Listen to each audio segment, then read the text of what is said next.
किती कोणीही ओरडू देत, त्यांच्या गळ्याचे नसा फाटतपर्यंत ओरडू देत, पण काँग्रेसचाच महापौर चंद्रपूर महानगरपालिकेवर बसेल ही काळ्या दगडावरची पांढरी रेघ आहे. मतभेदाचं सोडून द्या, समजातून गैरसमजातून मतभेद होत असतात, अनेक पक्षामध्ये होत असतात. त्यामुळं भारतीय जनता पक्षामध्ये उभी दरी पडली, पण त्यावर कोणी बोलत नाहीत. जोरगेवार वर्सेस मुनगंटीवार सगळ्यांनी बघितलं, त्यांचेही नगरसेवक वेगळे वेगळे आहे. त्यामुळे आम्हाला त्यावर कोणाच्या याच्यावर पाळायची गरज नाही. आणि आम्ही सर्व अधिकार मी प्रदेशाध्यक्षांच्याकडे दिलेला आहे. प्रदेशाध्यक्षांनी तो निर्णय घ्यायचा आहे, कोणाला महापौर करायचा, कोणाला उपमहापौर करायचं, हे सर्व निर्णय मी सांगितलं आहे की प्रदेशाध्यक्ष म्हणून तुम्ही ते निर्णय घ्या आणि महानगरपालिकेमध्ये सत्ता आपल्याला बसवायची. हो, तुमची आज भूमिका मवाळ आहे. काल तुमचं प्रदेशाध्यक्षांशी काही बोलणं झालेलं का, याच्यात एक तोडगा निघालेला का, तुम्ही आज मवाळ भूमिका घेता? मला पक्षासाठी मवाळ भूमिका घ्यायची असेल, हात जोडायचे असेल तर मी जोडेन. शेवट मी पक्षाचा शिपाई आहे, काँग्रेस पक्षासाठी काम करतो गेली अनेक 25 वर्ष. त्यामुळं मी बालिशपणा करणार नाही. मला पक्ष म्हणून मला नम्रचपणे कुणालाही विनंती करायची असेल तर मी करेन. गटनेता प्रदेशाध्यक्ष ठरवेल, महापौरिका गटाचा, स्थायी समिती अध्यक्ष दुसऱ्या गटाचा, असं समीकरण ठरलं प्रदेश अध्यक्षाच्या बैठकीत. मी सांगितलं समीकरण ठरलं आहे, जे ठरलं आहे. महापौर काँग्रेसचा होईल, सर्व पद गटनेता सुद्धा कुठे अडचण येणार नाही, तो सर्वानुमते ठरेल आणि आम्ही एकत्र आहोत. प्रदेश अध्यक्ष जो ज्याचा महापौर होईल दुसऱ्याकडे स्थायी समिती दुसऱ्याकडे नाही होईल ना. सत्तेचं वाटप तसंच असते. सत्तेमध्ये सगळ्यांना सामावून घ्यावा लागतो आणि त्यामुळे होणारे सगळं काँग्रेसचेच असणार. महापौर काँग्रेसचा होईल तर उपमहापौर सुद्धा काँग्रेसचा होईल, गटनेताही काँग्रेसचा होईल. त्यामध्ये कुठे काही दुमत असण्याचं कारण नाही. पाठिंबा पत्रिका पडणार आहे तुम्हाला, जो पाठिंबा उपमहापौर देण्यात आला आहे. हो, तर त्यांना सुद्धा देऊ ना. जे पाठिंबा दर्शवतील त्यांना गृहीत धरूनच आमची सत्ता असणार आहे. त्यांना सत्तेमध्ये सहभागी करून त्यांचं समाधान करूनच सत्तामध्ये सामील आम्ही करणार आहोत. तुमचे आमदार तुम्ही कुठे ठेवताय? आमदार नाही, नगरसेवक. तुमचे नगरसेवक तुम्ही कुठे ठेवताय? मी गुगलवर ऍड्रेस पाठवतो, त्या ठिकाणी आपण पोहोचा.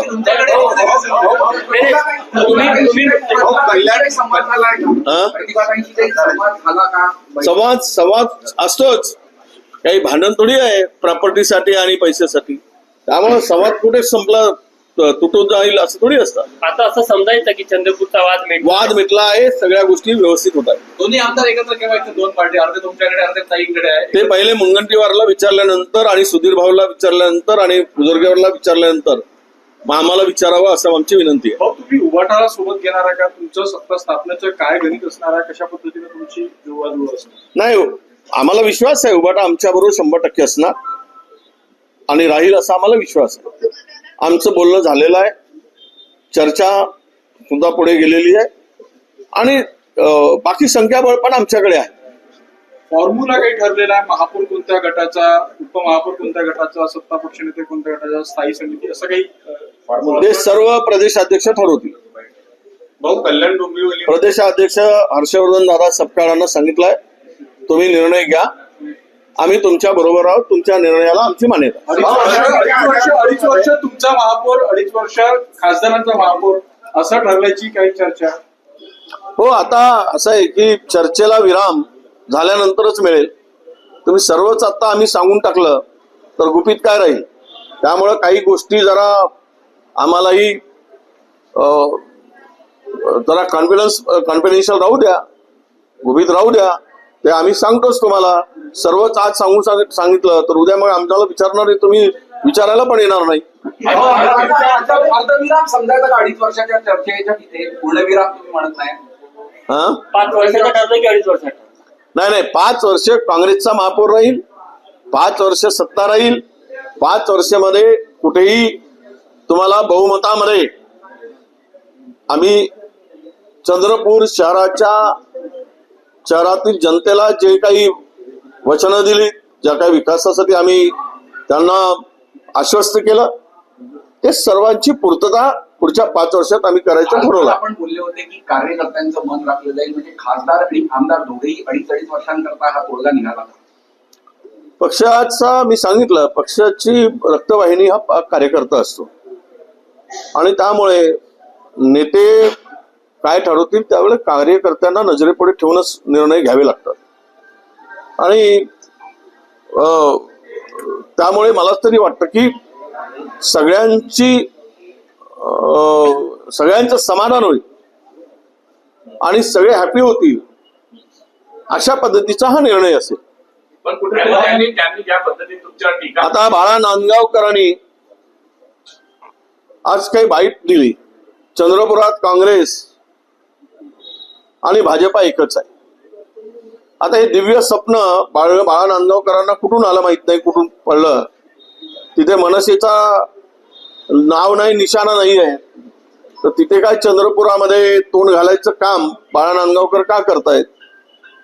आणि तिथे जर असं म्हणत असतील बाळा नांदगावकर की काँग्रेस आणि तिकडे भाजपा एकच आहे चंद्रपुरात, तर मग आम्ही मनसे ही काँग्रेसची आपल्या बीजेपीची बी टीम आहे असं म्हणून तर त्यांना योग्य आवडेल का.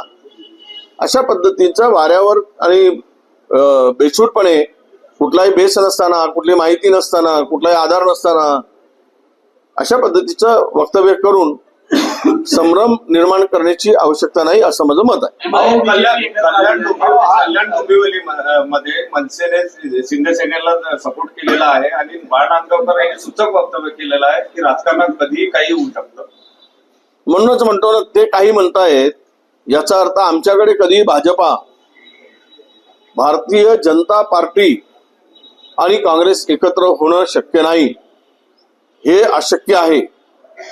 जसं भारत पाकिस्तान एक होणं शक्य नाही तसंच काँग्रेस आणि भाजपा एक होणं शक्य नाही. एमआयएम बीजेपी एकत्र आली आहे अचलपूरमध्ये नगर परिषदेच्या निवडणुकीमध्ये. प्रदेशाध्यक्ष भारतीय जनता पक्षाचे पाया पडतात एमआयएमच्या नेत्याचे, तर मग काय त्यातूनच आशीर्वाद मिळाला असेल असं मला वाटतं. कोणाचे पाया पडले? पाया पडले म्हणजे हाताना पायाला स्पर्श केला एमआयएमच्या नेत्यांना. तुमच्याकडे व्हिडिओ नसेल तर मी पाठवतो. एकीकडे विरोध करतायत आणि दुसरीकडे जाऊन टोकाचा विरोध केल्यानंतर एकत्र येतात, युती करतायत भाजप आणि एमआयएम. भाजप आणि एमआयएम एकीकडे एकमेकांवर टीका करतात आणि युती देखील करतात. ही दोघांची अंडरस्टँडिंग आहे, स्ट्रॅटेजी आहे. फक्त जेवताना एक व्हेज खातो, दुसरा नॉनव्हेज खातो, पण रात्री भोजन मात्र सोबत करतात आणि दिवस उजाळला, सूर्योदय झाला की मात्र दोघांचे तोंड दोन दिशेनी बरडायला सुरुवात होते.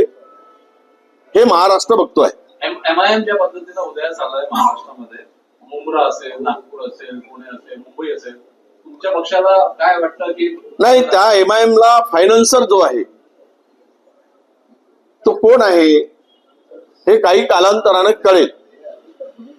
त्याला शक्ती देण्याचं काम, बळ देण्याचं काम कोण करते आहे. काँग्रेसला कमकुवत करण्यासाठी या पद्धतीनं जे काही चाललं आहे ते महाराष्ट्रातील जनता ओळखून आहे. हे सध्या काही काळासाठी हे सगळं चालेल. सत्यता बाहेर येईल त्या दिवशी सगळी यांची पापं उघड पडतील. जी माणसं हिंदुत्वाचा पुरस्कार करणारी शंकराचार्यांना पुरावा विचारतायत आणि त्यांना शाही स्थानापासून त्यांच्या पालखीसह त्यांच्या अनुयायांना कपडे काढून त्यांच्या बरोबर जे काही केलंय, त्यांच्या बरोबर त्या कपडे काढून त्यांना मारहाण झाली, त्यांचा अवमान केला, शंकराचार्यांचा अवमान झाला. यावरून ही विकृती कशी आहे विचाराची. हिंदुत्व केवळ सत्ता मिळवण्यासाठी आहे, खुर्ची मिळवण्यासाठी आहे. त्यापेक्षा भारतीय जनता पक्षाचा हिंदुत्वाशी काही संबंध नाही. हे आता पुढे येत आहे. ज्या पुण्यश्लोक अहिल्याबाई होळकरांनी बांधलेला इतका 200 वर्ष जुना एवढा कणिकर्णिका घाटाची पूर्ण जमीनदोस्त केला, पुतळ्याची पूर्ण तोडफोड केली. हे सर्व पाहता यांना हिंदुत्वाशी काही देणं घेणं नाही. हे केवळ सत्तेसाठी नाश्ता म्हणून हिंदुत्वाचा वापर करतात असा त्याचा अर्थ होतो.